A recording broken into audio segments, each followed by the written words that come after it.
All right, guys, what's going on? Welcome back to Chris's Sports Corner. Real quick, man. Hope everybody's having a great Tuesday, man. Taco Tuesday. Who had some tacos? Tacos. Who had some tacos today, man?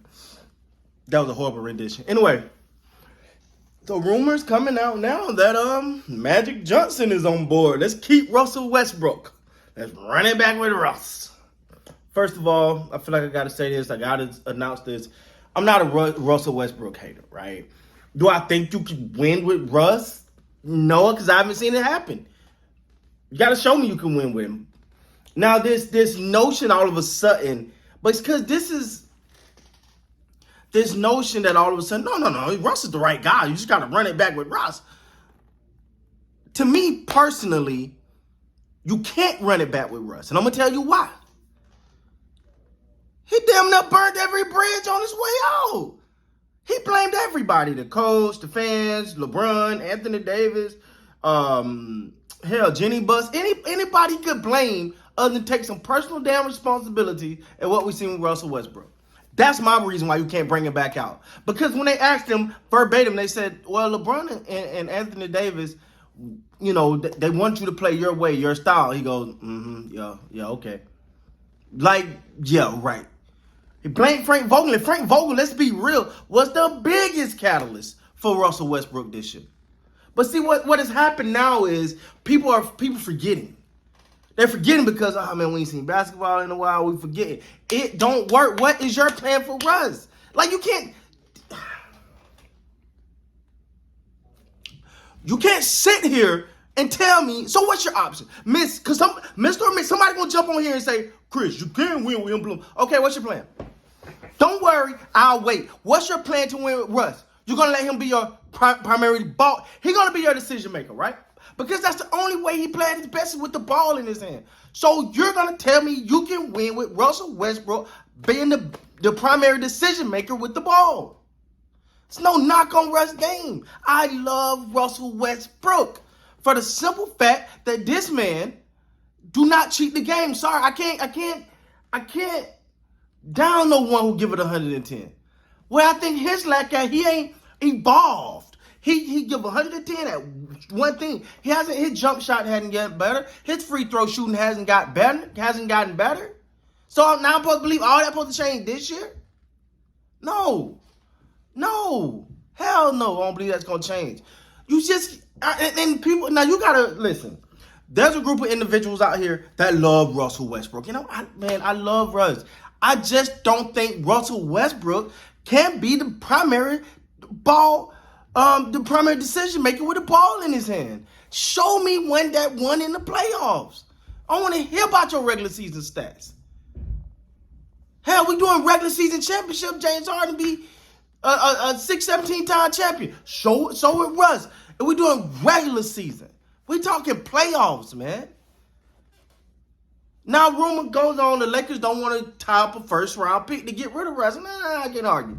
Look, you ain't got nothing as it is, man. You ain't got nothing you can really give up. You ain't got nothing you can trade.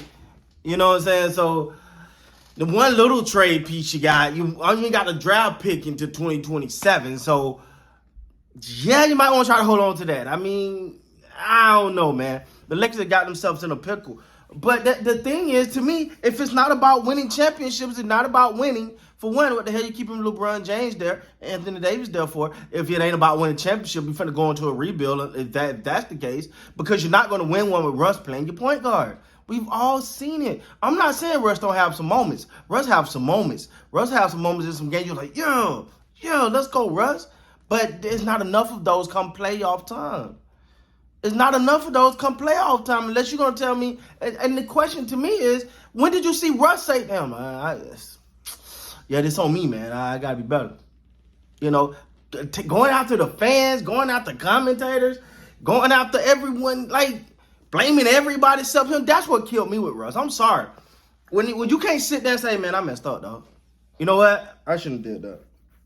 I should not have did that. I had a horrible game. You know what? This wasn't my best season. But when you sit there and say you come into the season with no expectations, the hell they do that at? I don't get up in the morning without some expectation. I expect to go to work. I expect to be great at my job. I expect to get on this. I expect to drop some videos today, be knowledgeable and talk about certain things and try to deliver good content on the channel. And some people gonna say great content. Some people gonna say it is what it is. Okay, but I can't control that. But my job is to come up here, show up every day, and my expectation is that I'm going to continue to work and build and get better and get better and get better, and hopefully be great at this thing. Those are expectations. I set them. I'm not in the NBA. He is. For him to say, it's just to me,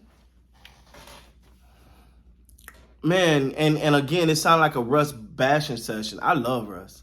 I love Russ. I was rooting for Russ in Washington. I was rooting for him in Oklahoma, definitely Oklahoma. I rooted for him in Houston. I rooted for him because I'm like, yo. But I've seen you can't keep showing me something over and over and over and over and over and over. Did I mention over and over and think I'm gonna be like, oh, okay, oh, this is gonna be different this time. I don't see Russ being smart with the basketball. You know, how many times you seen Russ come down and just kill momentum? Those are the things that kill me. He has one of the most ungodliest turnovers you have ever seen. I don't think nobody missed more layups than Russ this year. Like that's basketball 101. Get out of my face with that. That's basketball 101, bro. Missing layups? We're not talking threes, man. We're talking layup. We're talking about a guy, Russell Westbrook, who made his whole career based off his athleticism. His athleticism just is not there anymore. And when your athleticism is not there anymore, there's a great chance that the results aren't going to be the same because you didn't work on other parts of your game, and now he's showing up. But you want but people want you to give him the respect, and he always get my respect. First of all, let me say that. I didn't mean to say respect, but people want you to treat him as though he's Russ from 10 years ago, and he's not. And he didn't do his due diligence. It's not no one else's fault. You can't blame me. You can't blame the Lakers. You can't blame nobody else because you can't point to me to a part of Russell Westbrook game. And that's the thing. If you don't get him to come and argue with me, if you're going to get in there, argue with me now.